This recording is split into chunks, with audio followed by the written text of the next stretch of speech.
97.3. Accra.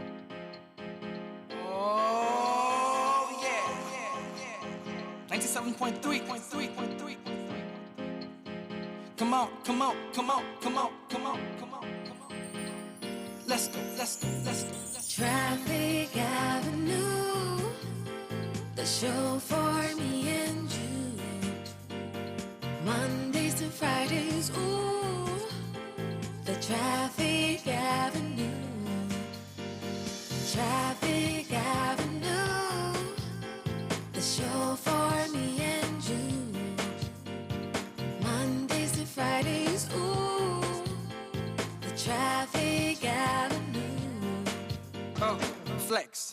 Buckle up and join the best. Let City relieve your stress. So yes, let the music soothe your soul and keep it going just to refresh. Buckle and enjoy the ride from 2 to the half of the 5. Mondays to Fridays happening live. Where we gon' have a ball, you can text your guys. Let me tell you what you really gotta do. You can count on us, we come through. We got everything you need, that's true. Are you ready for the Traffic Avenue? Let me tell you what you really gotta do. You can count on us, we come through. We got everything you need, that's true. An applause for the Traffic Avenue. Traffic Avenue, the show for me and you. Mondays to Fridays, ooh, the Traffic Avenue. Traffic Avenue. Detailed news, unparalleled coverage. City News on 97.3 FM. Eyewitness News. Be there as it happens. City News.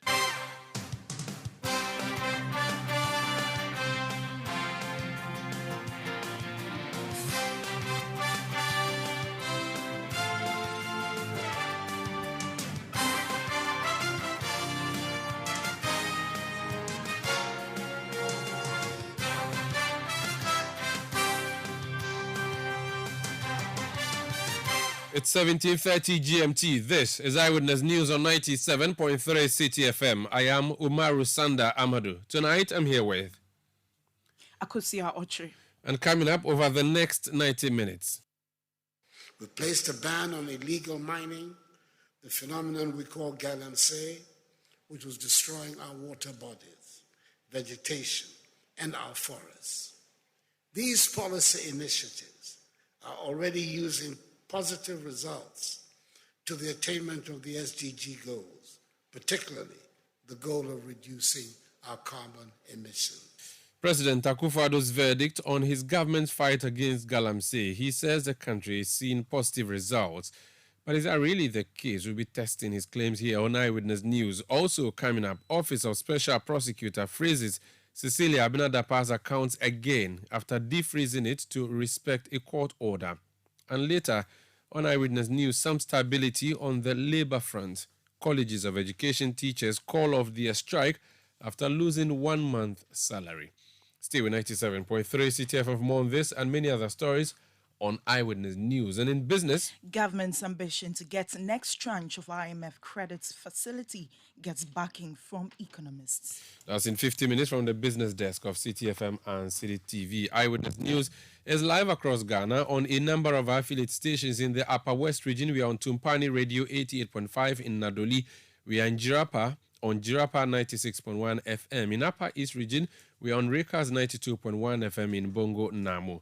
In the Northern region, we are on North Star Radio 92.1 FM in Tamale. In Northeast, we are on Nobia 98.1 FM in Nalerugu. In the Western region, on Beach 105.5 FM in Takrady and Sky Power 93.5 FM also in Takrady. In the Ashanti region, we are live on Focus 94.3 in Kumasi and Orange 107.9 FM also in Kumasi. In the Volta region, we are live on Sela 97.1 FM in Dabala, as well as Holy 98.5 FM in Aplau. In Savannah, we are on Kasha 99.5 FM in Damongo. We are live on YouTube, we are live on Facebook, and we are interactive. Do join us with our WhatsApp message platform. On our WhatsApp platform, 0549 986 996, 0549 986 996. On Twitter, the hashtag to use is Citi Newsroom. Tweet at Umaru Sanda or at Citi973. And the world will hear what do you think? We are live on YouTube, we are live on Facebook, and we are interactive. Let's kick off with Cecilia Dapaa now, the minister who had to resign after going to complain to the police that her money had been stolen. Which money raised eyebrows? $1 million plus huge sums of millions of Ghana cedis. That led to her resignation from the Akufo-Addo government. She has been arrested. She has had her accounts frozen. She had her money seized by the Office of Special Prosecutor. But when they went to court, the court said what the OSP did was wrong. Today, we are hearing fresh information that the Special Prosecutor has seized the monies of Cecilia Dapaa again, the former Minister for Water Resources and Sanitation, and also frozen her accounts. Hansen Ajiman is our man who is on top of that story. He's our court and legal correspondent. Hansen, you're welcome to Eyewitness News. Thank you, Sandra. What is this latest information coming from the Office of Special Prosecutor? So what we get from the Office of the Special Prosecutor is that the accounts related to Cecilia Dapaa have been frozen again, and also the money that was found at her home has been seized. And essentially what this means is that the Office of the Special Prosecutor, subsequent to the court order, and freeze the accounts at Prudential and Societe Generale to, in a way, satisfy the ruling of the court, and then take another decision now to freeze those accounts again. That's the first part. Then the second part is that the Office of the Special Prosecutor handed over the money to Cecilia Dapaa, that's the $590,000 and 2.73 million Ghana cedis, and then collected back the money and say that he has seized that money. Essentially, this is the new update to the story. What did the court direct the OSP to do? On the money, the court directed that within 7 days, he should return the money to Cecilia Dapaa. And if you look at the timelines within which the ruling was given, that was on August 31 and August 5. That is within that timeline. The court also ordered that they should unfreeze those accounts of Cecilia Dapaa. From the release that we've seen from the Office of the Special Prosecutor, is gone according to the directives of the court. But after going according to the directives of the court, the Office of the Special Prosecutor is saying that he deems it appropriate to freeze those accounts again and to seize the money. So essentially what the court said was that what you did not do through the right process, so return the money to her in 7 days. And the OSP has done that, only to say that is that your money, is it for you, accept that it's yours, here you are, and then re-seize it. That's in layman terms, that's what has happened. Yes, rightly so. Thank you so much, Hansen, for speaking to us. Hansen Ajiman is our legal correspondent, trying to help us make sense of the whole exercise that the OSP has been conducting. Let me just read for you the full statement that has been issued by the Office of Special Prosecutor, and it says that the Office of Special Prosecutor has complied with the ruling and order of the High Court, Accra, dated 31 August 2023, by unfreezing the frozen bank account and investments of Cecilia Dapaa. The OSP has also returned the seized cash sums of Ms. Dapaa in the presence and assent of Ms. Dapaa and her lawyers. The satisfaction by the OSP of the order of the High Court terminates the proceedings of the seizure of the cash amounts from Ms. Dapaa commenced on 24 July 2023 and the freezing of her bank accounts and investments effected from 26 July 2023. However, the investigation by the OSP in respect of Ms. Dapaa for suspected corruption and corruption-related offences involving the ownership and sources of large sums of money associated with Ms. Dapaa has been and is still ongoing. Subsequent to the indicated ruling and order of the High Court and the compliance by the OSP with the said ruling and order, the ongoing investigation by the OSP of Ms. Dapaa has uncovered varying and sometimes conflicting accounts of the ownership and source of large sums or large amounts of money reportedly stolen from her residence, the cash amount seized from her by the OSP, and the nature and volume of transaction in her bank accounts and investments.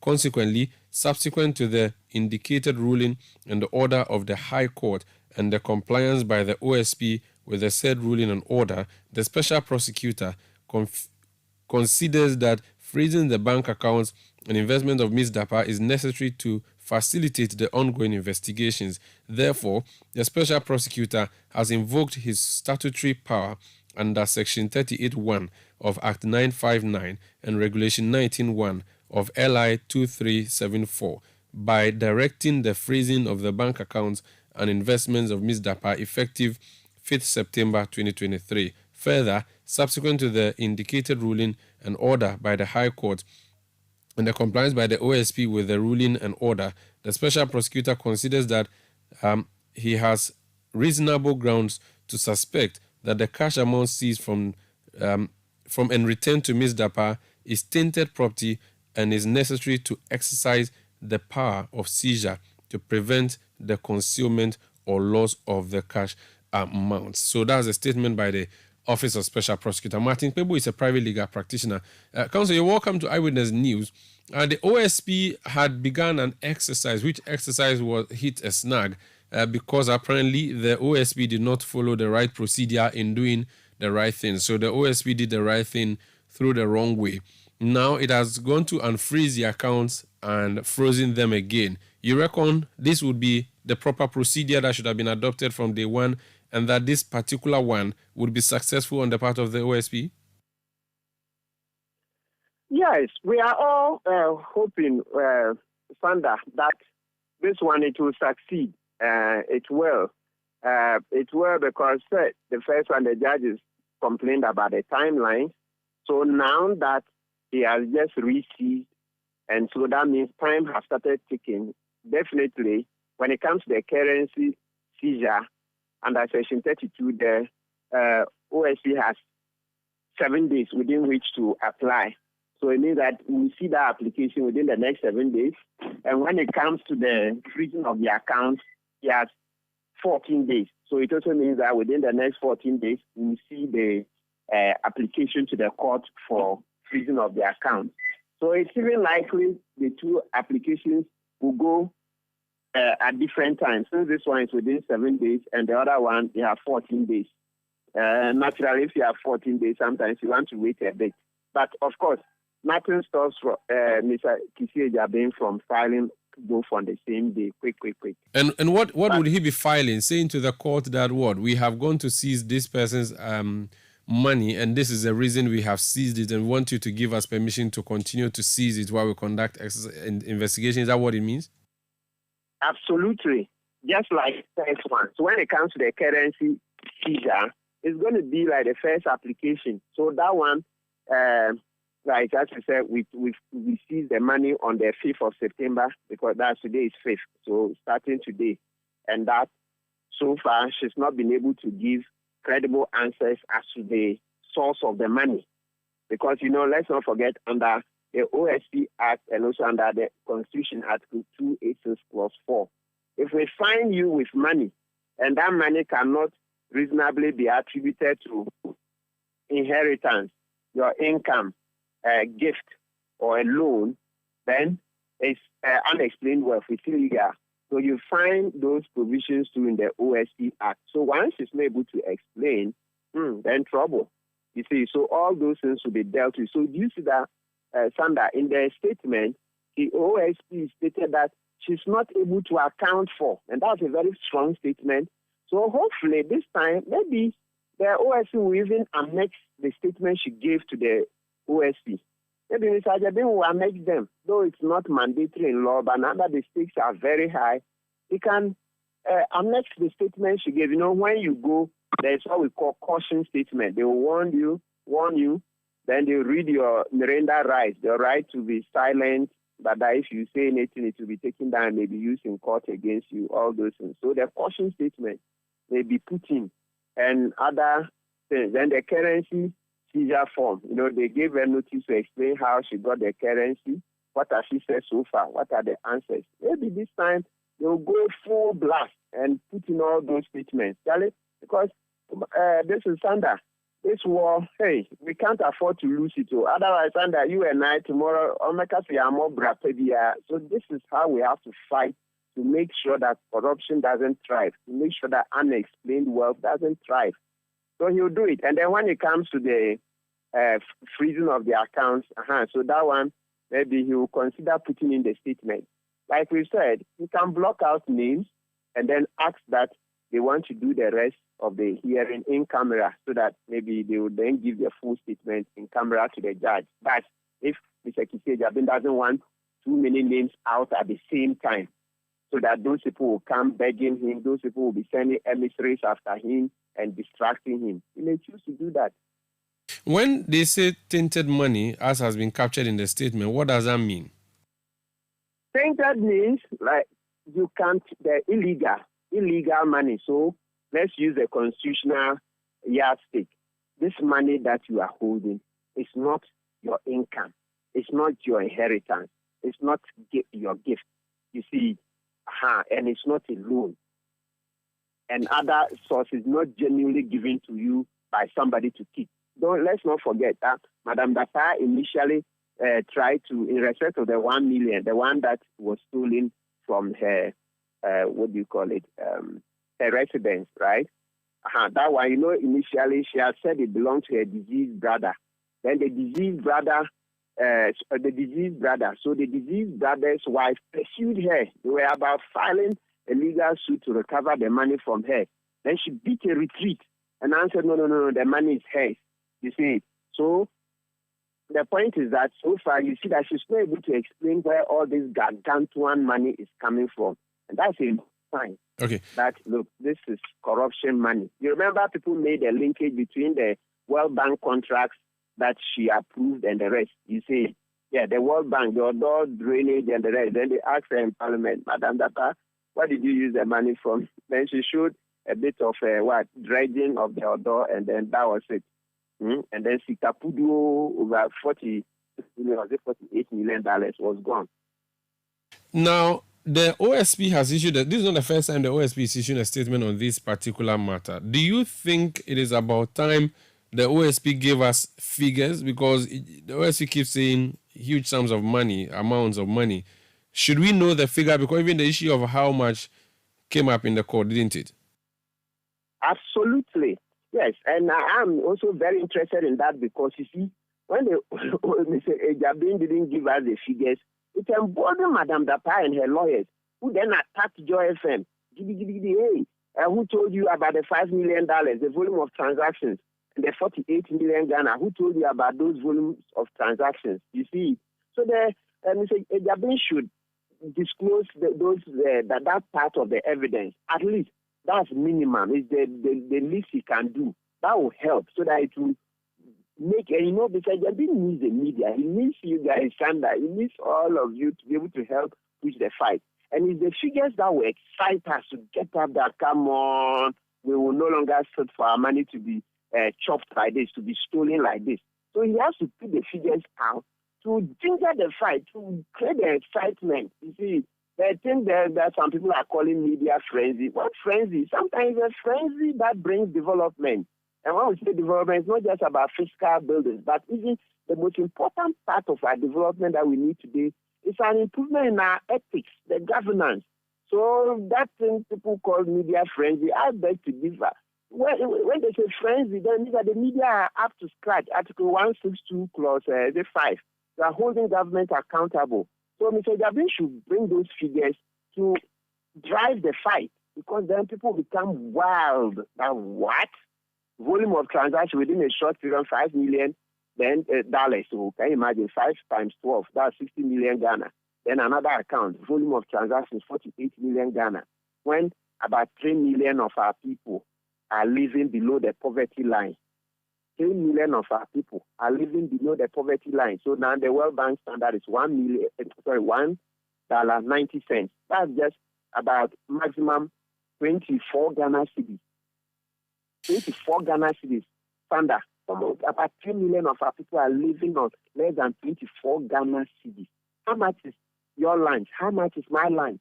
So you see that Poverty is a big problem, big. So this Madame Dapaa figures we are seeing, it's not a joke. We will fight and we will support Mr. Jabe to our last breath. That's how it has to be fought. Okay. Thank you for speaking to us. Martin Kwebu is a private legal practitioner there, giving us his views on the decision of the OSP to refreeze the unfrozen accounts of Cecilia Dapaa and also seize monies that had been returned to her upon a directive from the court. This is Eyewitness News on 97.3 Citi FM. Lots of messages coming through, some pessimistic, some optimistic. Sally in Boko says the OSP is really trying his very best to be independent as possible, but this MPP government will let him be. How can we fight corruption in this country? Alasan Hamdan from Nyoini South says President Akufo-Addo has already cleared Cecilia Dapaa, so what is special prosecutor worrying himself about? This is a test case for the special prosecutor to prove him wrong. Aziz Donla in WA says the OSP should up his game because his action and inactions are becoming whimsical and capricious in this saga. Mr. OSP, the whole globe is watching your actions with keen interest. Tete Zuta in Accra says, I will caution Ghanaians not to have so much hope in the investigation by OSP over this Cecilia Dapaa case. This government is capable of using the OSP to play the mind game with Ghanaians. Two possible outcomes, he says. Either the investigation will never be concluded or the woman will be cleared by the president. In fact, we will demonstrate against the OSP if they decide to release the frozen Madame Cecilia Dapaa accounts back to her. In fact, Ghanaians would like to know if she acquired these huge sums of money and property legitimately. That's Honorable Ayuba from Yagbong in the Daboya Mankaragu district or constituency of the Savannah region. Do send your message to 0549 986 996. Eyewitness News. Be there as it happens. You know, Papa, see that? And it's rickety car. Hey, Papa! Bobo, so how's your engine now? It is half man, half amazing. Thanks to Cause and you can feel better energy. Can't touch this. Tell you guys, so Sancho's engine just died like that? Yes, so somebody managed to convince him that there is a better engine oil than Quartz, and he switched. Sancho Panzapa. Now, which engine oil can be better than Quartz? No other, my guy. Quartz with its age-resistant technology, it keeps your engine younger for longer.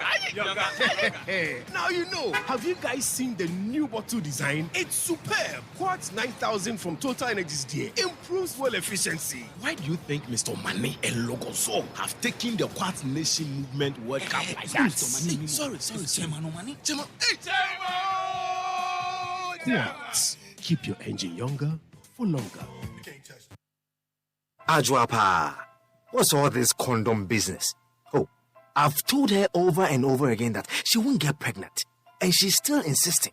Oh, isn't she the same person who said we would not have sex till we go out for at least 2 years? For all this time? Oh, and she still can't trust me enough? Ama, when I try to do something small, no, condom this, condom that. So handsome man like me, she probably thinks I have HIV.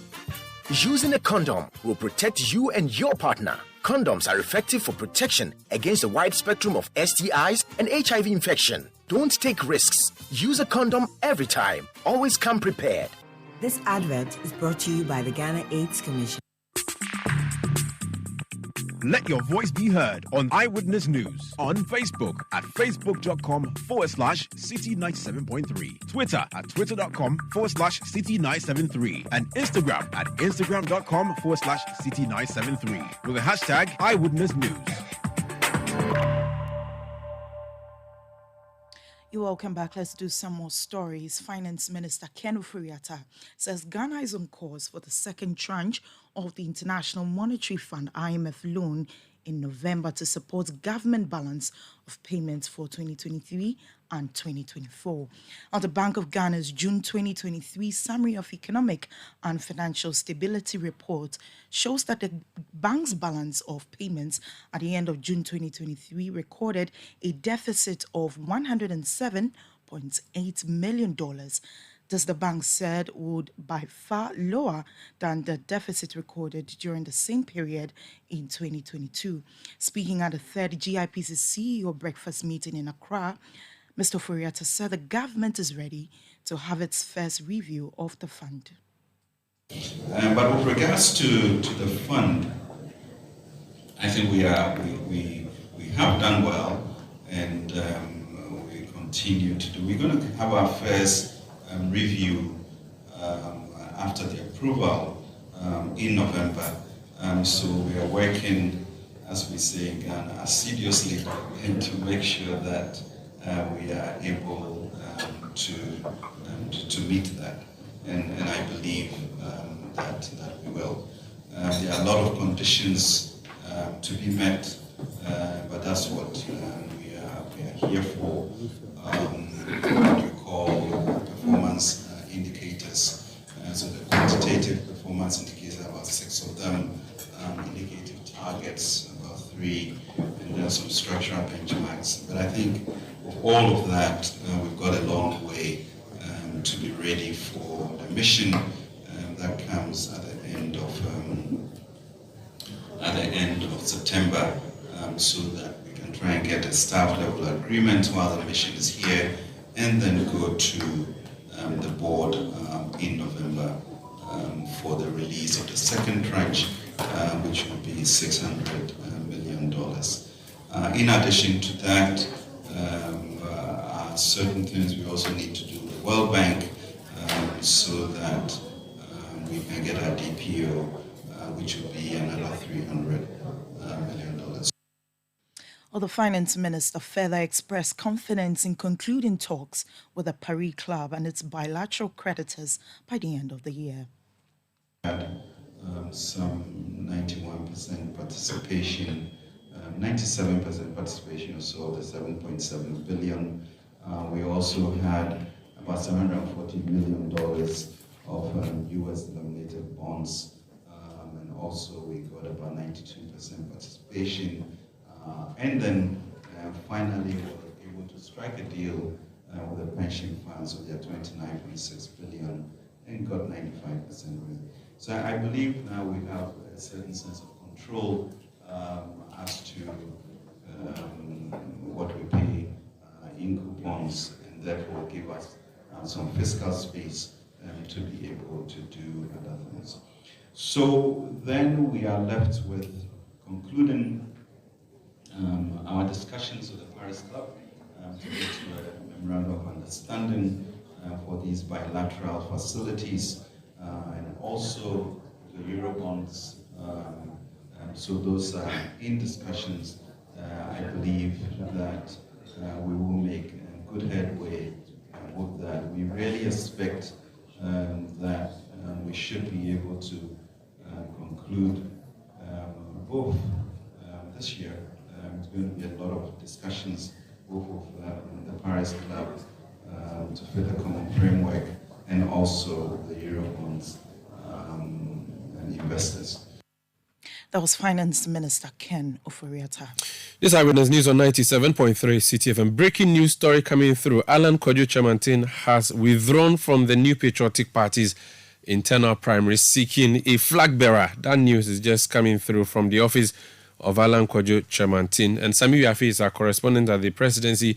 He has just cited that letter or statement and is joining us in studio. Alan Kyerematen was earlier scheduled to have a press conference this afternoon, which press conference has been cancelled. Now we have a statement signed by him. Sami Yafi was a statement saying, and because it's a long one, I want us to share it. Let's read it paragraph by paragraph before we do the analysis. So take the first paragraph. Let's go. All right, Sandra, thank you very much. As you mentioned, press conference supposed to happen today.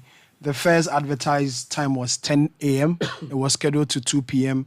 And later on, a statement came that it has finally been withdrawn. There's going to be any press conference. So this statement is just coming in from Alan himself and signed by himself. He says, press statement by Honorable Alan Kyerematen. He said, on Sunday, the 27th of August 2023, I issued a public statement which made reference to the selection and shortlisting of presidential aspirants by the Special Electoral College convened by the New Patriotic Party on the 26th of August 2023.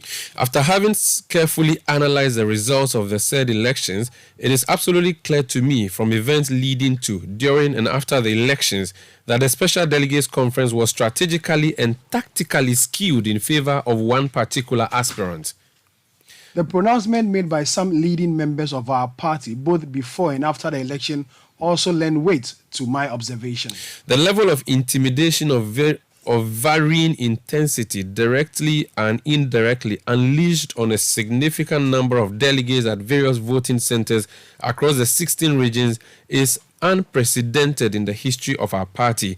In addition, the fact that my polling agent in the Northeast region has suffered severe damage to his eyesight, arising from his bold and courageous efforts to ensure compliance with the very rules and regulations of the conduct of the elections as approved by the Presidential Elections Committee, will forever remain a dark spot in the history of internal elections within the party.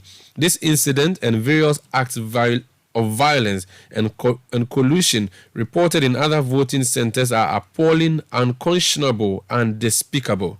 I am committed to and the value of the safety of those who work with me and for me, and I will always fight for their interest. The question I keep asking myself is, how did we get here as a party in the first place, and how far are we prepared to tread on this dangerous path to self-destruction, unquote. Regrettably, I am not convinced that the circumstances I referred to earlier will not persist or even be escalated in the next round of the election, for which balloting is scheduled to take place on Wednesday, 6th of September 2023. In light of the foregoing, I wish to confirm that I am honorably withdrawing from the process that will lead to the presidential primaries to be held on the 4th of November 2023.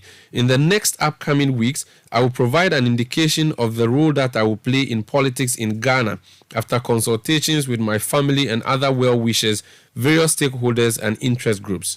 I wish all the other aspirants well as they continue on this journey.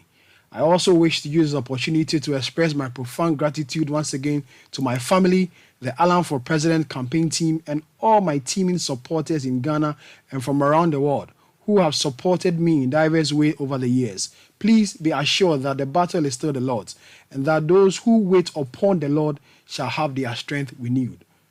God bless our homeland Ghana and make our nation great and strong. That's a statement signed by Alan Kojo, Kyerematen. Thank you so much, Samira, for helping us read that statement. Let me go on the phone lines and speak to Yaboabina Samoa. He's a former MP for Adentan and spokesperson of the Alan campaign team. YB, you're welcome to Eyewitness News. Thank you. Is this to say end of the game, goodbye to the game, or it is to say things didn't go well, I want things to go right, and when they go right, I'll return? Which one is it that your boss is announcing to the Ghanaian population? He's announcing to the Ghanaian population that he has withdrawn from this particular process. This process, which is stacked in favor of one person and is stopping at nothing. It's not stopping at intimidation. It's not stopping at impunity. It's not stopping at engagement in order to secure the vote for one particular person. And that process is what he has withdrawn from. And fortunately, I'm happy to say that he recognizes the numbers of people who believe in him, and that he has acknowledged that belief. But he goes on to say that this process that is ongoing will not deliver their expectations. The expectations of him being selected as the leader in order to lead the party to the realization of his vision will not happen with this process. So rightfully so, he is convinced and he has had the courage to drop out of this particular process. Whatever he chooses to do in politics, and he says he will consult and come back to us over the next few weeks about what you do. I pray Ghana is not deprived of its exceptional talent. Alan is not your typical politician with loud one-liners and funny quips and all that, but he's a very deep thinker, and he gets things done. His exceptional record in office, and now the innovations he's bringing, and he's been pushing towards the party Agenda 2030, which is looking at innovative funding for party politics, the GTP, which is looking at how we transform our economy and all those things. I think that I look forward to listening to him about how he intends to impact Ghana politics. So yes, he's not dropping out of politics entirely from the statement, but clearly this is targeted at the process that's ahead of us in terms of after November 4th. Now, what he has done could be interpreted by critics to be chickening out of a race that he has suffered huge defeat. He comes third in a race that he was tipped to be first, or at least the first two. He gets defeated by two new entrants to a race he has been in for the past 16 years. What he has said in that statement amounts to someone who has been defeated but who not honorably stepped down, but blaming the party for a defeat that he suffered, don't you think? Yes. As for politics, you cannot stop people speculating and trying to put their own lenses on whatever happens. But the truth of the process that we are going through in the MPP is not MPP-like. It's not a democratic process. The party is acting with impunity. It is making rules and changing the rules at will. Everybody can see that going on. The last special delegates conference was full of intimidation. We have all the stories. It's not important to tell the stories anew, but the process is such that escalated into November 4th. There is no way it would throw up a candidate that has been willingly produced by delegates who have exercised their mandate freely and fairly. Comment is free, but facts and the courage of one's convictions are the most important. I think Alan should be commended for having the courage of his convictions. As to other opinions, it's a political space. Everybody will have a right to comment going forward. Yeah, but again, people can comment, except that he has not acknowledged the massive defeat he suffered. They should have acknowledged that and explained. Because, you see, one second, he keeps referencing an attack on one of his agents in one of 16 regions in Northeast. If he lost Northeast region and won other regions, he could then say that his defeat in the Northeast region was attributed to an assault on his agent. But he lost Northeast, so did he lose so many other regions, including his home region. And yet, the only thing he can point to in that statement is that there was intimidation and an assault on his agent in Northeast. Should he not simply say, listen, I think the MPP people do not like me at this time, and so I'm bowing out of this race, and allow the MPP people choose the one they believe is the right person to lead them, and apparently I am not. It is not my turn after all. Should he not be honorable and do that as a senior politician? He doesn't have to. He doesn't have to say what you want him to say, unfortunately. No, not what I want him to say, but what he ought to say. No, what he ought to say. But you are saying what he ought to say. That means that's what you want him to say. Umaru, it doesn't work that way. You are not within the party. He has honorably withdrawn. We are not going to go back and rehash all the incidents one by one. These are real things that are happening. The party knows what is happening. The party hierarchy knows what is happening. And my brother, it is not for us to sit on your network and explain that. So if you choose that approach, that is your option. You're a commentator. So you have a right to see it the way you want to, but you can't compare him to see it your way. What is happening is real, and it will not lead to it will not lead to a coalition of the willing among delegates. How come somebody say that they want something and the entire week it's being as quiet as a funeral? So please. Who are you referring to? Who was first. This was not a contest to determine who was first or second. It was a selection. The selection is over. Mr. Kyerematen believes that he doesn't belong in this process because it is not a good process. It is not the right process. It is going against all the rules of fair democratic principles. It is being skewed deliberately, and it has undertones of violence throughout the country, not just the Northeast. It has happened already. He's advised himself. He's withdrawn from this particular process. He can't be faulted for that. You are entitled to your own opinion, Mr. Umar. Do you also not, as a campaign team, think that maybe you will do better when it gets to the 200,000 delegates? So this withdrawal is premature? I am thinking that Mr. Kyerematen has made it very clear that he hasn't abandoned the political scene because he says that he will do something in politics. It's in the statement. I am looking forward to what he implies in that.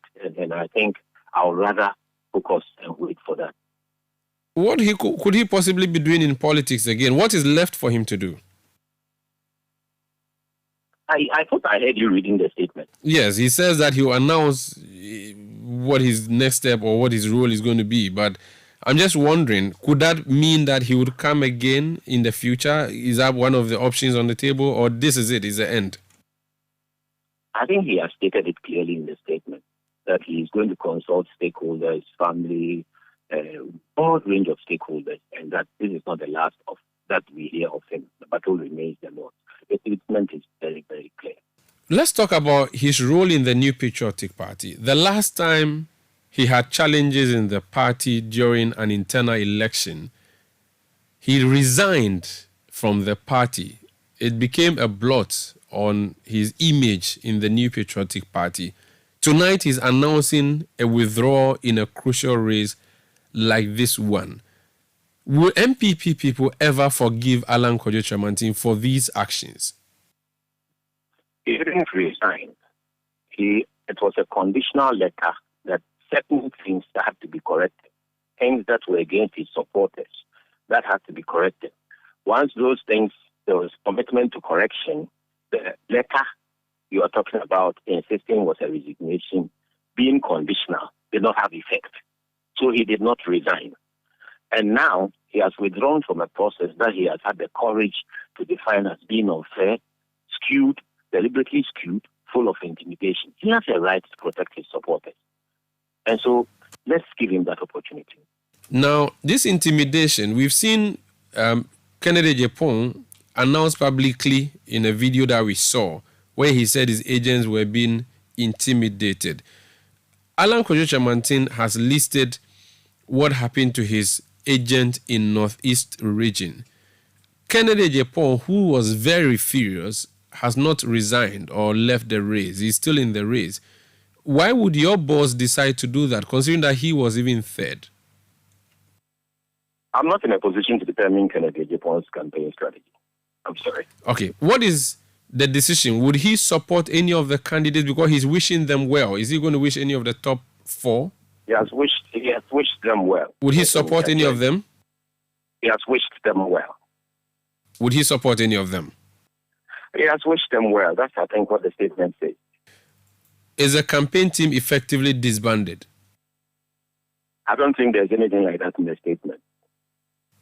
Why would you still have a campaign team when you're not going into a race? I just want to know, because I'm asking this because I want to know what Yabwabi... I'm not in a position to determine anything. I'm asking this because I want to know what Yabwabina Samoa is going to do next and what is left for... I have always been and I will always be. Are you going to switch camp now that one camp has become dormant? I have always been and I will always be. Have always been NPP and always be NPP? I will always be. Are you going to switch camp? I have always been and I will always be. Thank you for speaking to us and wish you all the best, sir. My pleasure, bro. That's Yabwabina Samoa. He's a lawyer. He's a former member of parliament for Adentan. He's a spokesperson for the Alan Kyerematen campaign team. If you're just joining us, the breaking news is that Alan Kyerematen has withdrawn from the New Patriotic Party's upcoming November 4 delegates election. He has catalogued a number of reasons for which reason he thought he should bow out of the race. He thinks the race has not been fair, intimidation, and skewed towards one particular candidate, and among a number of issues that he has highlighted there. So he will not be part of the race. That means Dr. Mahmoud Bawumia remains on that list. Kennedy Japan remains on that list.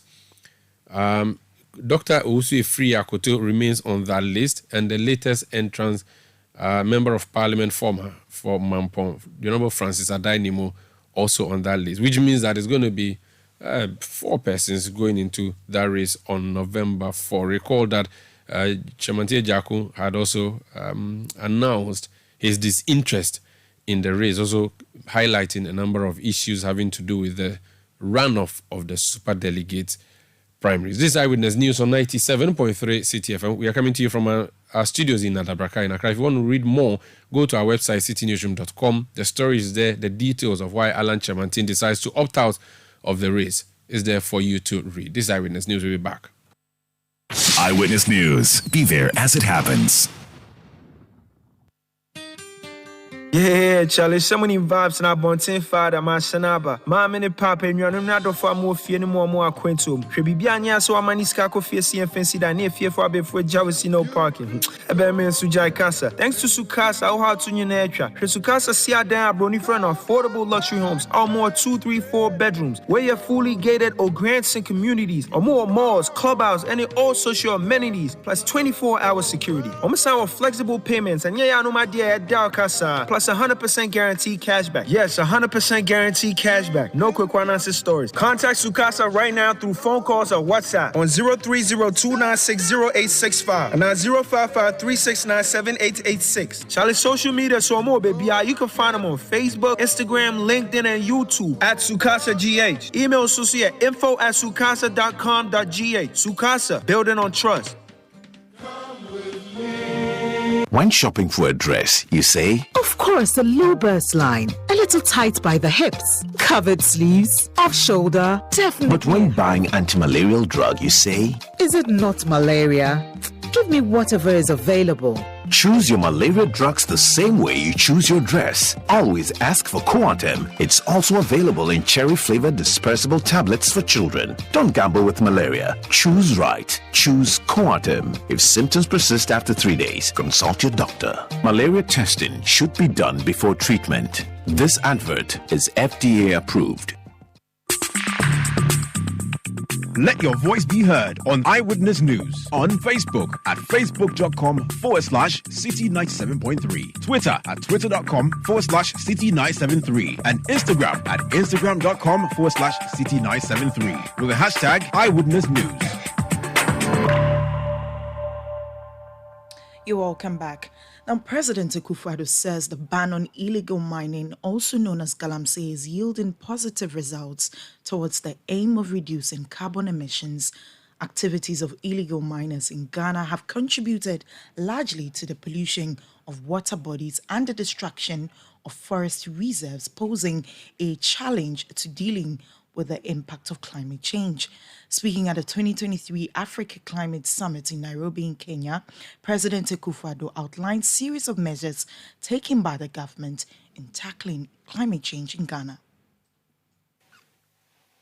Ghana's nationally determined contributions towards combating climate change have been fully incorporated into government's coordinated program for economic and social development policies to facilitate their implementation. We have introduced major policy interventions that have development and climate projection imperatives. Our flagship programs, whether they are the programs for planting for food and jobs, or One Village, One Dam, or One District, One Factory, are all geared towards boosting industrialization and rural development, as well as building our resilience to the impacts of climate change. The strategic focus of the One Village, One Dam initiative, for example, in the northern regions of our country, is to provide all year-round access to water to smallholder farmers who practically have no viable livelihood alternatives during the long dry seasons. We're also determined to make natural gas, which we have in abundance, available for the generation of electricity. We placed a ban on illegal mining, the phenomenon we call galamsey, which was destroying our water bodies, vegetation, and our forests. Some 20,000 young people have been engaged to plant more than 30 million trees in 2 years to create jobs and restore degraded land. These policy initiatives are already using positive results to the attainment of the SDG goals, particularly the goal of reducing our carbon emissions. Additionally, I've established an advisory group of prominent private sector chief executives who are setting up a $100 million SDGs delivery fund and a $200 million green fund to complement government's efforts at tackling climate change and funding the implementation of the SDGs. Whilst we strive to do our bit to halt climate change at the national level, we expect also a lot to be done at the international level. One major issue of concern to us is the need to streamline access to international climate finance to complement national funding. I believe this forum will throw more light on practical ways to mobilize financial resources to support the implementation of national climate actions, especially how we can guarantee a different future from the past and ensure that the commitments of the developed world towards climate finance, which have not been met in the past, will be met in the future. That was President Akufo-Addo speaking there.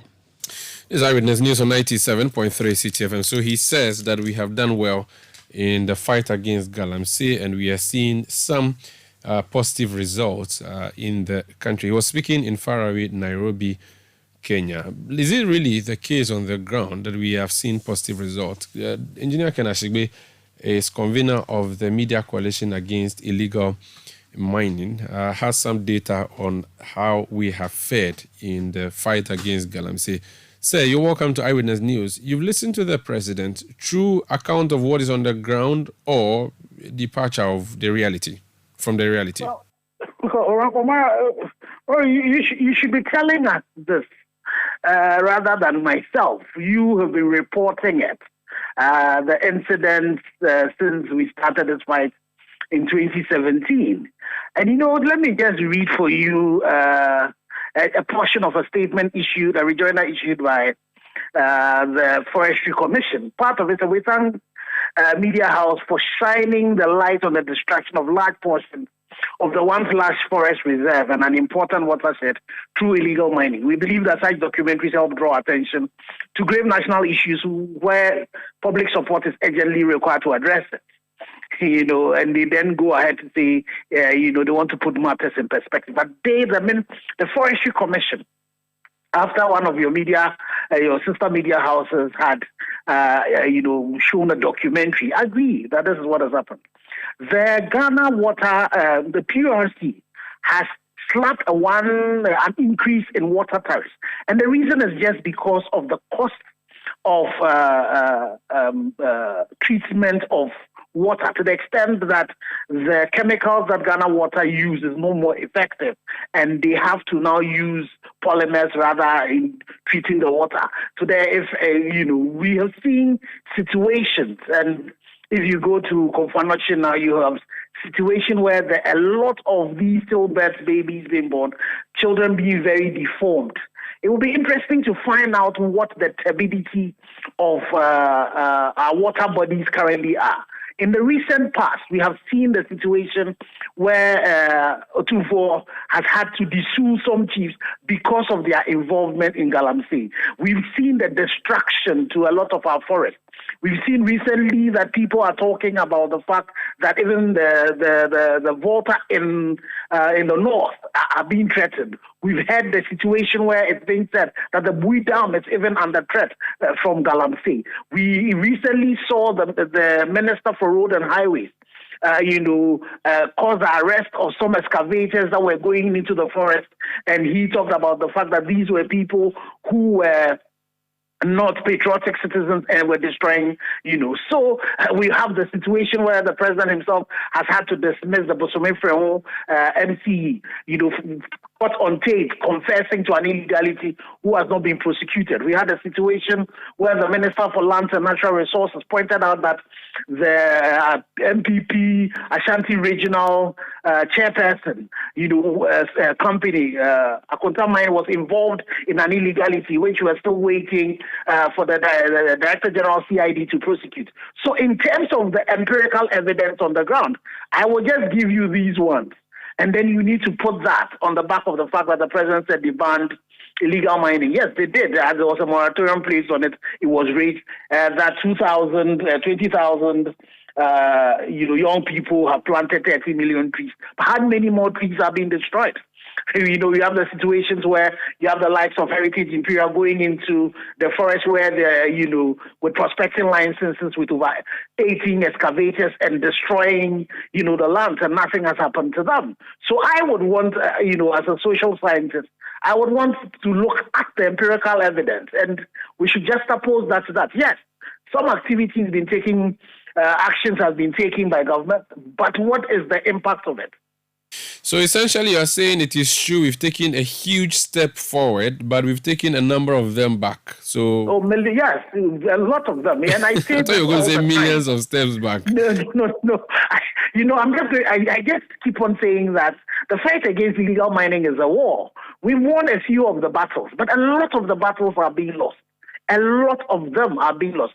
To the extent that now, Omaro, me and you, we are paying extra for water just because a few people are benefiting from raping, our lands. The World Bank has stated that if we continue the way in which we are exploiting our natural resources, it is, our exploitation of our natural resources is going to be unsustainable. This is a report that's been issued by the World Bank.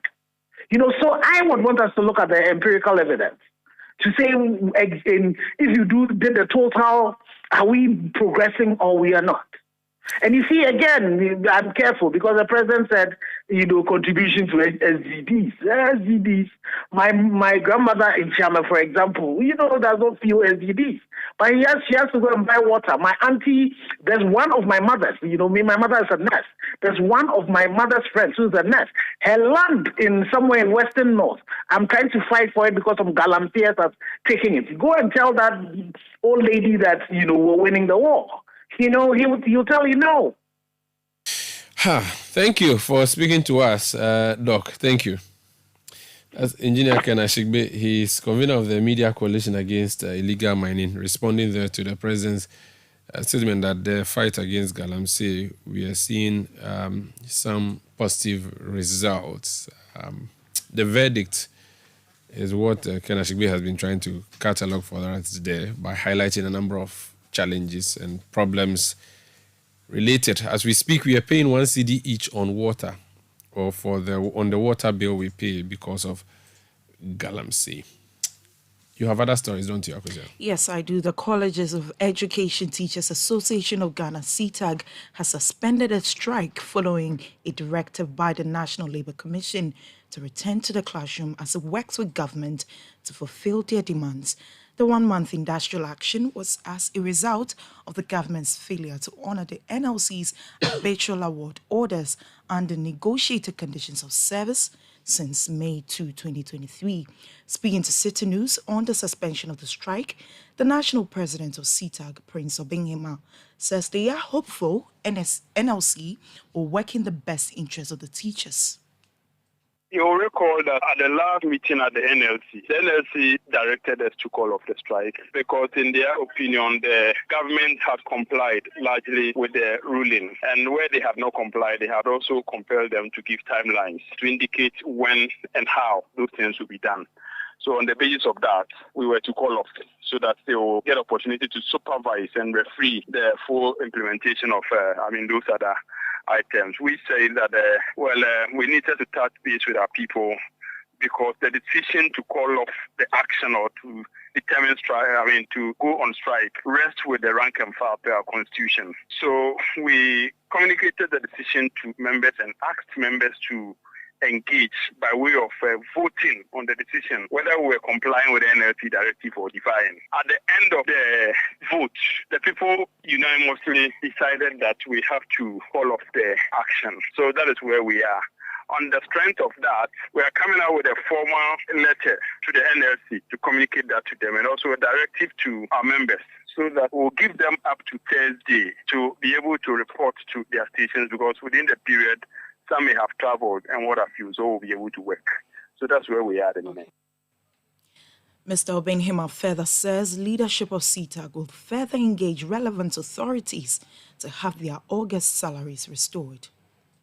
Yeah, we weren't paid. But we calling off the action has nothing to do with the salary freeze because you recall that information about the salary freeze came earlier and we decided that with or without salary we were going to press on. So we are at a point that we feel like the Commission has given directive and as a law-abiding organization, even though we may not have fully agreed with the Commission in the ruling or in the totality of the ruling. We believe in the rule of law. You go to court, you won't have it all your way. So in the light of that, we have decided to suspend the action. We will have to engage, and officially the National Labour Commission in their ruling asked that we call off the action to give them opportunity to intervene in the salary fee. So we're looking forward to they intervening and subsequently having the salary paid to us. We're going to engage to ensure that the members get a salary.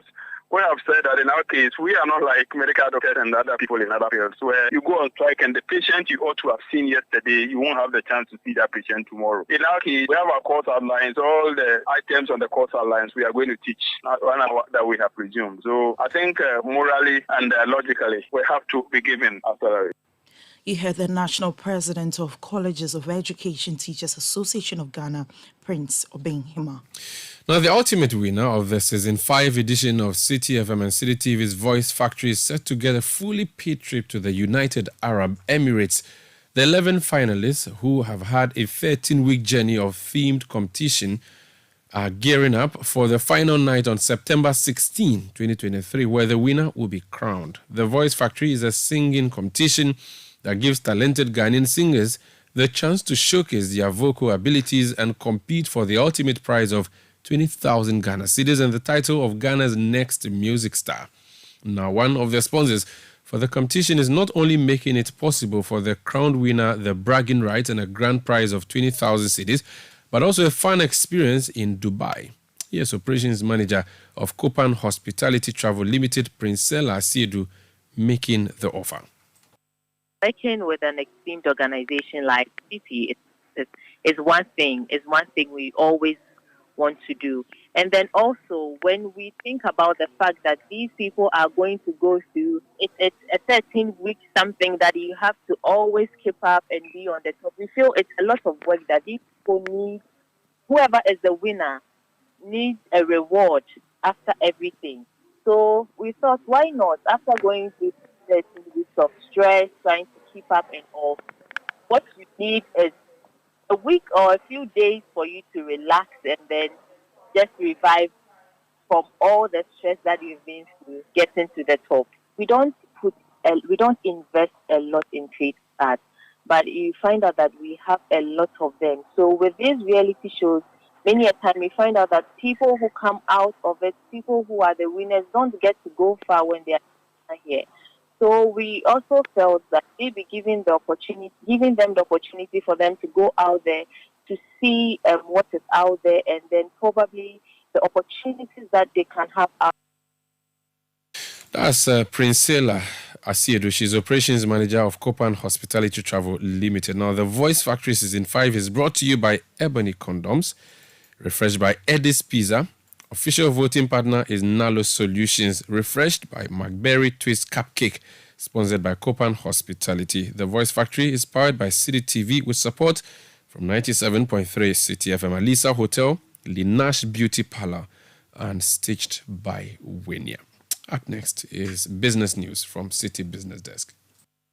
Eyewitness News. Be there as it happens.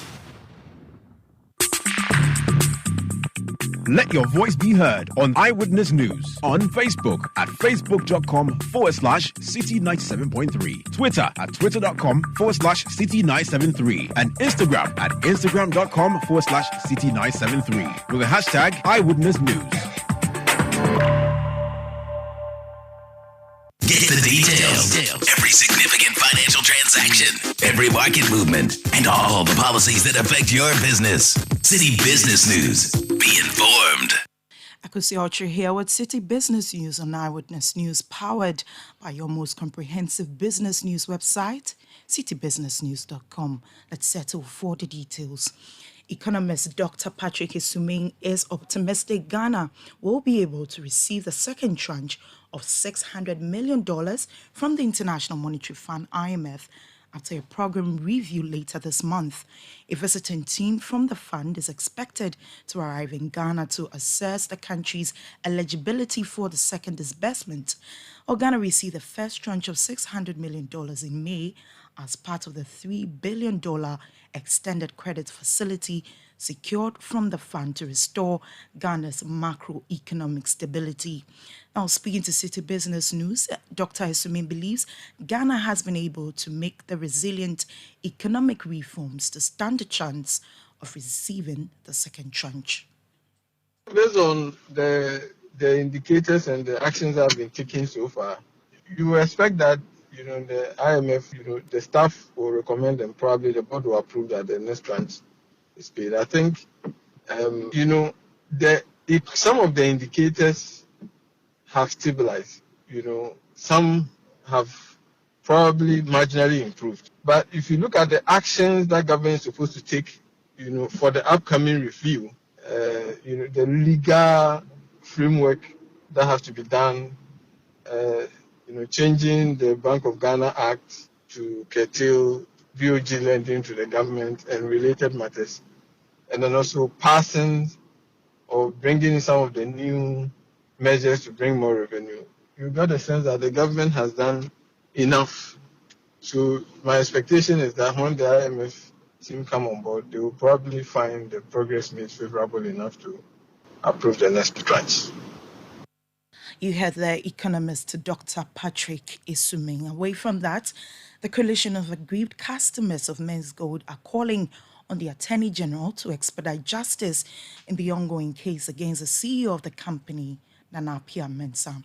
This is on the back of recent assurances by the AG Godfrey Ibuadame, where he indicated his commitment to ensuring that the customers of the defunct gold dealership company receive justice.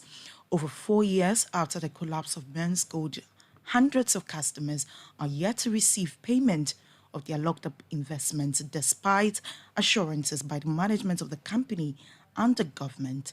Speaking to City Business News, Fred Forsing, a spokesperson for the coalition of aggrieved customers of Men's Gold, expressed optimism in the AG's renewed interest in the case. It's a welcoming news that at long last, even though 4 years of wasted time in the lower courts with no action, now the Attorney General has come up and after filing the new 39 charges is giving this assurance. And it's our hope that the case, after 4 years of delay, now there will be new energy. He will demonstrate the new efforts. We are even calling for speedy trial, daily trial. But we believe that looking at the national character of the case, when he applied to the court for daily trial, so that at the end of the day, there will be justice. And we want speedy justice. Over 210 people have died already. So when we get justice within the shortest possible time, it will help. We take him by his word and we commend him for the efforts that he's putting in the case for the past 1 week. Fred Forson speaks for the coalition of aggrieved customers of defunct Men's Gold. Now, trade volumes between Africa and Canada increased by a little over $15 billion in 2022, which is a significant improvement compared to pre-pandemic figures. This is according to the Canadian High Commissioner to Ghana, Her Excellency Martine Moreau, who says it is a testament to the resilient trade relations that exist between Ghana and Canada.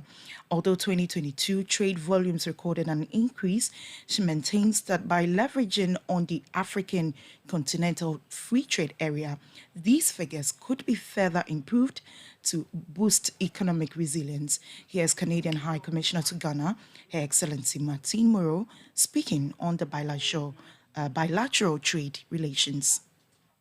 Last year, total trade in merchandise between Canada and Africa surpassed $15 billion, representing a 56% increase over pre-pandemic figures. Canadian investments over the last 4 years have been increasing at an annual rate of 12.5%. More than 100 Canadian-owned companies conduct mining operations in Africa. Our development programs, partnerships continue to contribute to the strengthening of many rural economies, notably by promoting economic growth, improving health, sanitation, agricultural systems, and mitigating the impacts of climate change.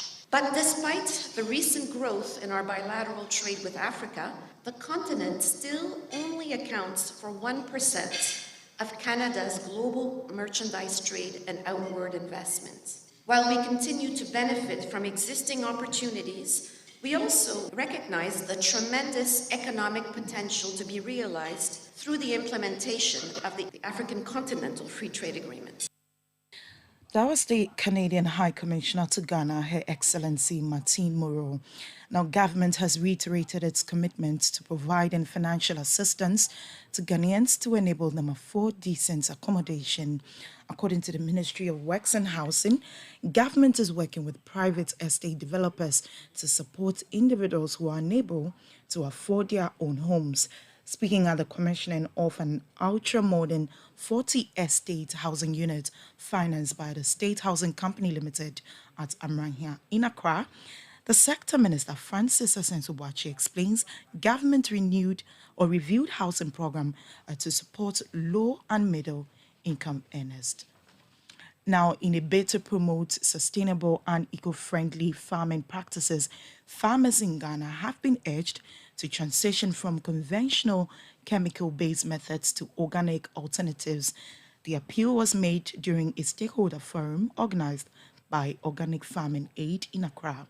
Speaking to City Business News on the sidelines of the forum, the CEO of OFA, Henry Abraham, emphasized the numerous benefits of adopting organic farming techniques.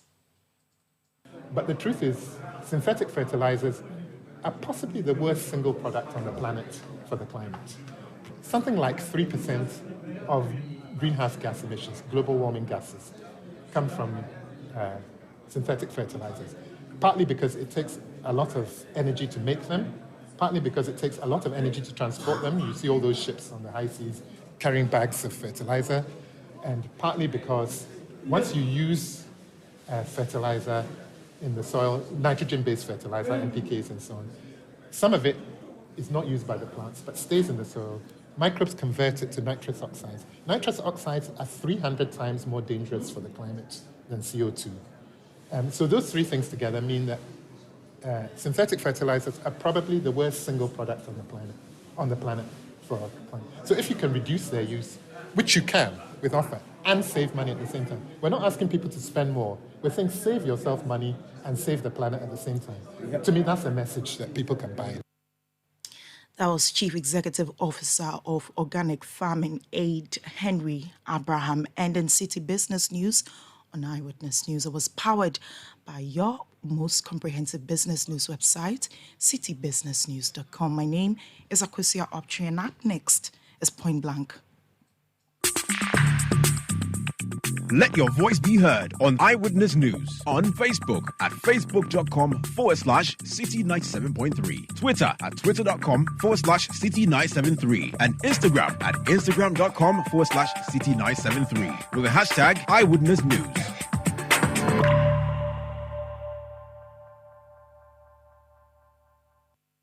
You know, Papa, see that? And it's rickety car. Hey, Papa! Papa! Bobo, so how's your engine now? It is half man, half amazing. Thanks to Quartz and you can feel better energy. Can't touch this.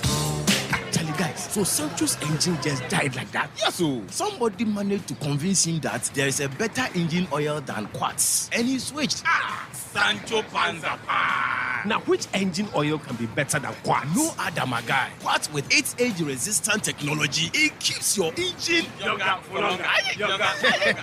Now you know. Have you guys seen the new bottle design? It's superb. Quartz 9000 from Total Energies there improves fuel efficiency. Why do you think Mr. Mane and Logoso have taken the Quartz Nation movement World Cup like that? Sorry. Chairman.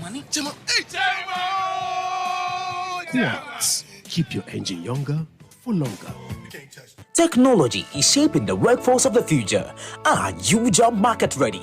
Looking for a career change or want to get into the tech space? The place to start is with ALX. ALX, an Africa Leadership Group initiative in partnership with the MasterCard Foundation, is developing a talent pool within the technology sector. ALX offers courses in software engineering, AWS cloud computing, data analytics, and Salesforce administration. This is an opportunity to learn in-demand skills in a changing job market. ALX provides added value in training programs, mentorships, and networking. Apply now and get started on your dream career. Visit www.alxafrica.com to register before the deadline of 12 September 2023. Eyewitness News. Be there as it happens.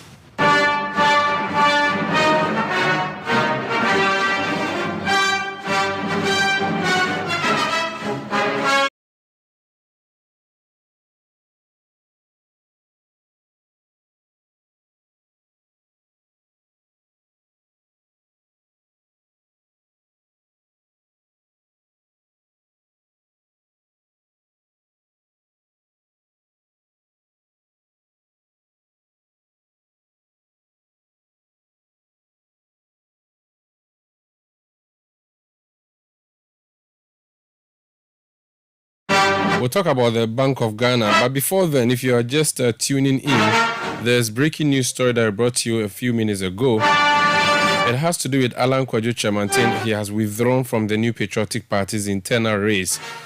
He has simply said to the New Patriotic Party, carry your flag bearer, go. I won't do again. He says that there's been intimidation of his campaign officers and supporters and agents in the election. He says the playing field has not been fair. It's been skewed towards one particular candidate, so he will not be part. In fact, balloting was scheduled for tomorrow, September 6, Wednesday, September 6, 2023. He says he will not be part of that, and he was not going to be part of the race on November 4.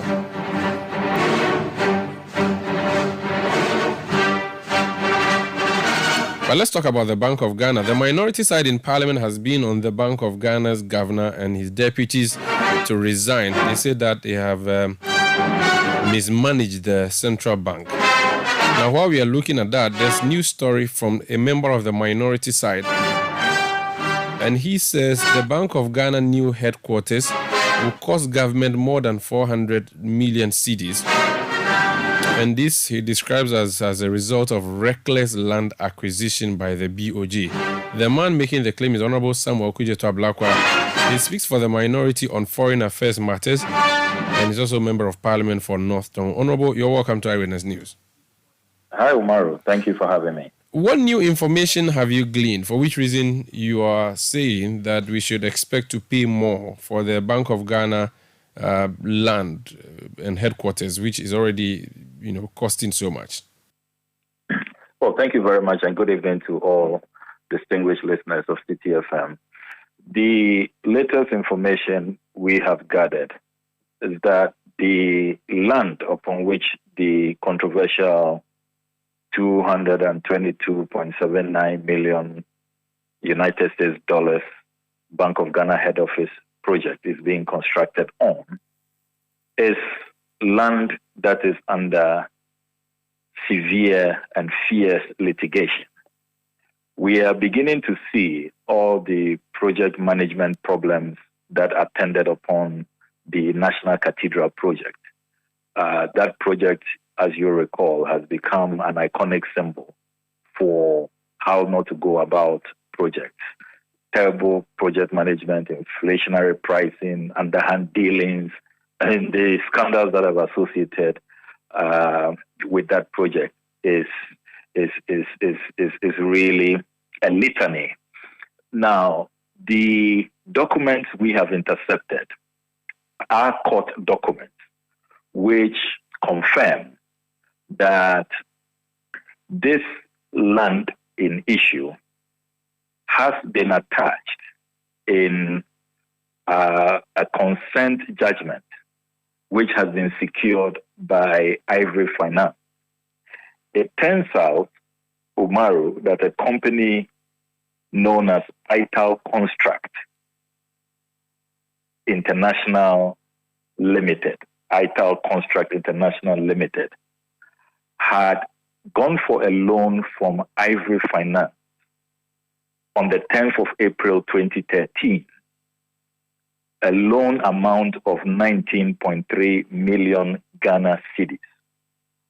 A condition for securing that loan from Ivory Finance was that ITAL Construct must present a bond guarantee from a reputable firm. ITAL Construct secured that bond guarantee from SIC and then proceeded to receive the credit facility. Somehow, ITAL Construct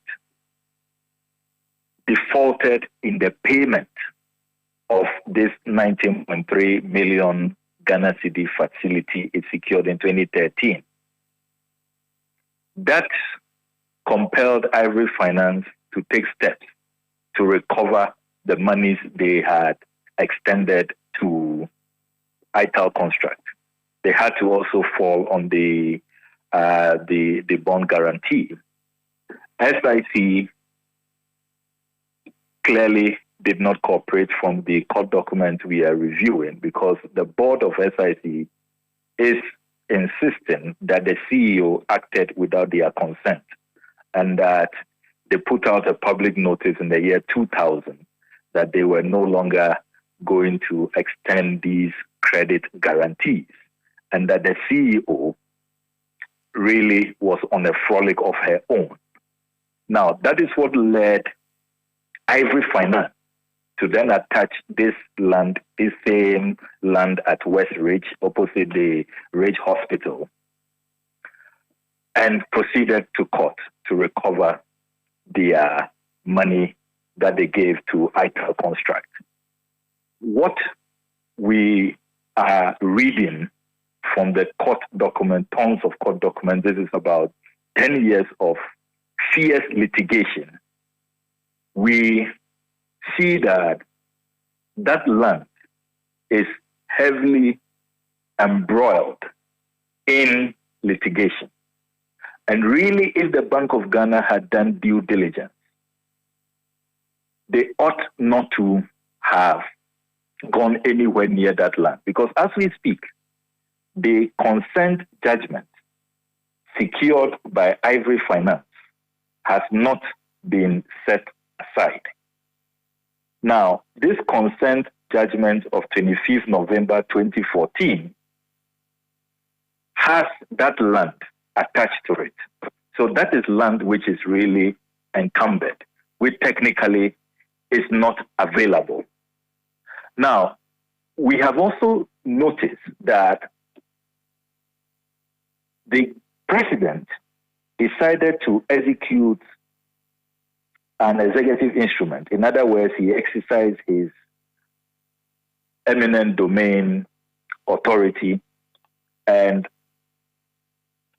decided to compulsorily acquire the land in issue.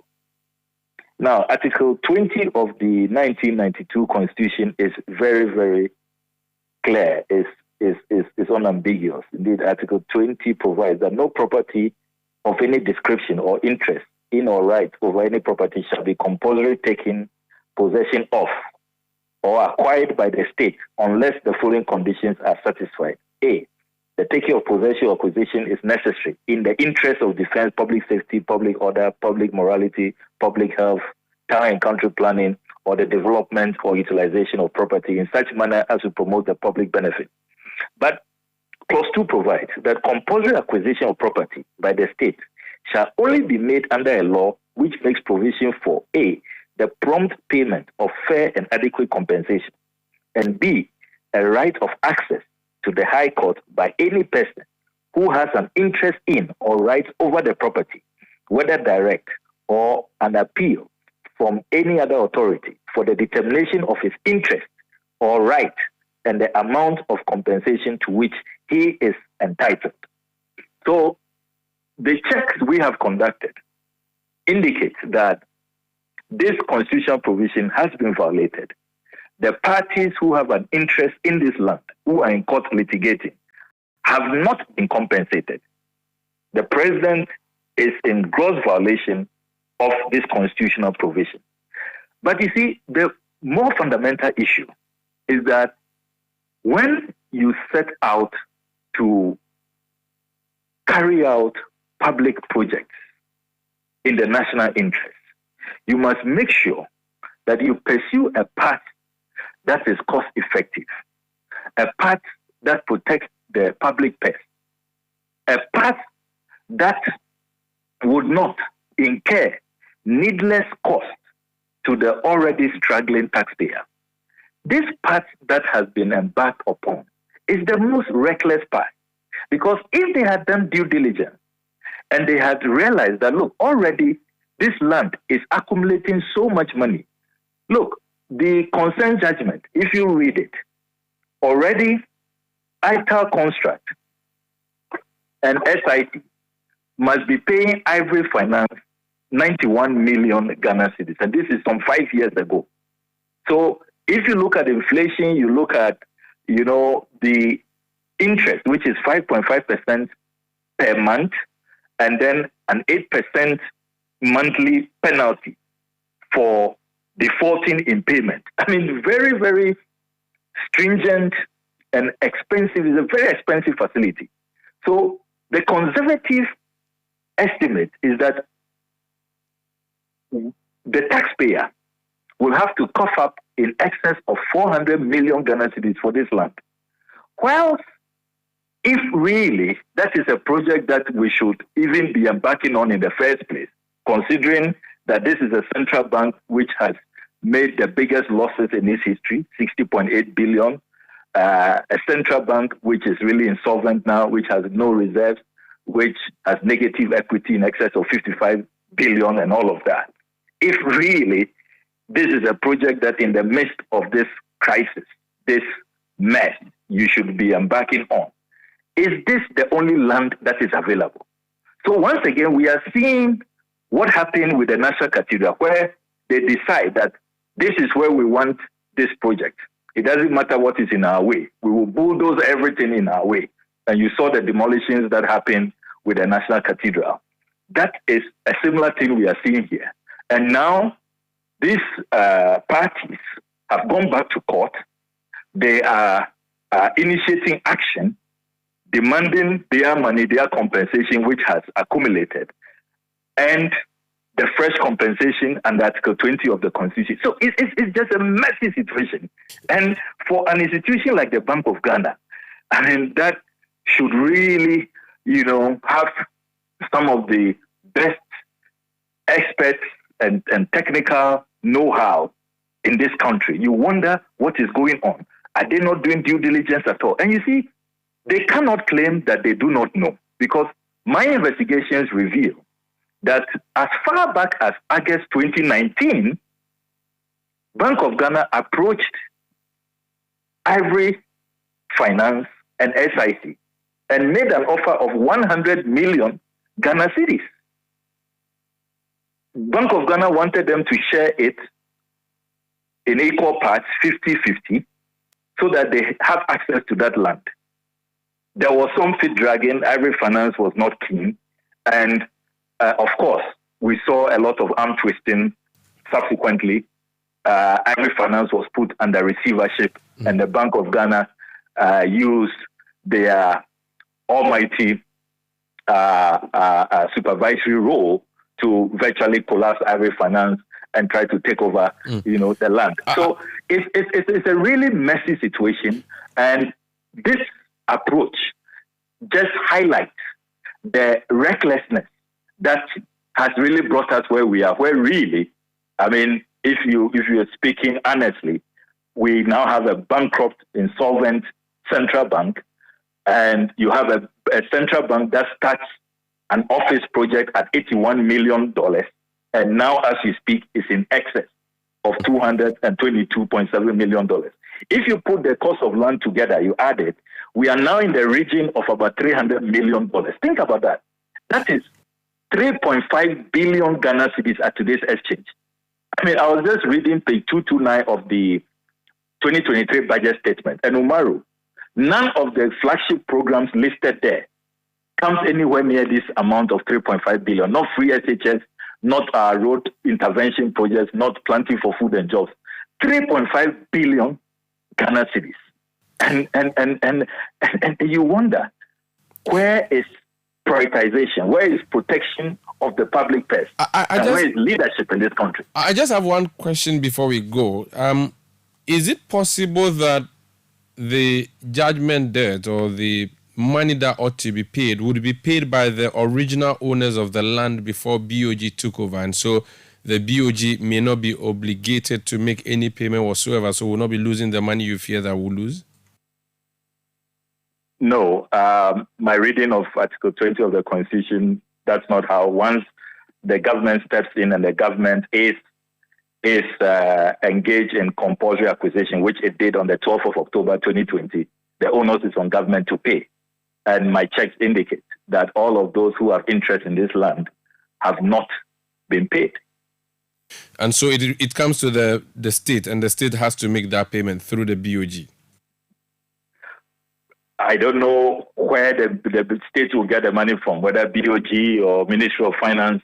The Constitution doesn't specify. All the Constitution says is that once the president exercises that authority, those whose land, who have an interest in the land, are entitled to compensation, and that compensation must be paid. And in this case, because they have gone to choose this land, engage in this terrible choice, it comes with a lot of encumbrances, all of this accumulated debt, and then the cost of compensation, which was totally avoidable. I mean, this is a country with so much available land all over the place. And to see the president and the Bank of Ghana set their eye on this particular land with all of this additional cost that comes with it, it's mind-boggling. Very well.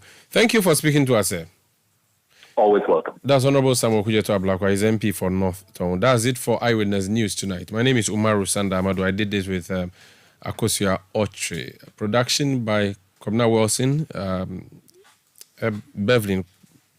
Beverlyn London, and Sami Wiafi. Technical support from Daniel Squashi and Edwin Kwakofi supporting us with the new media side of things.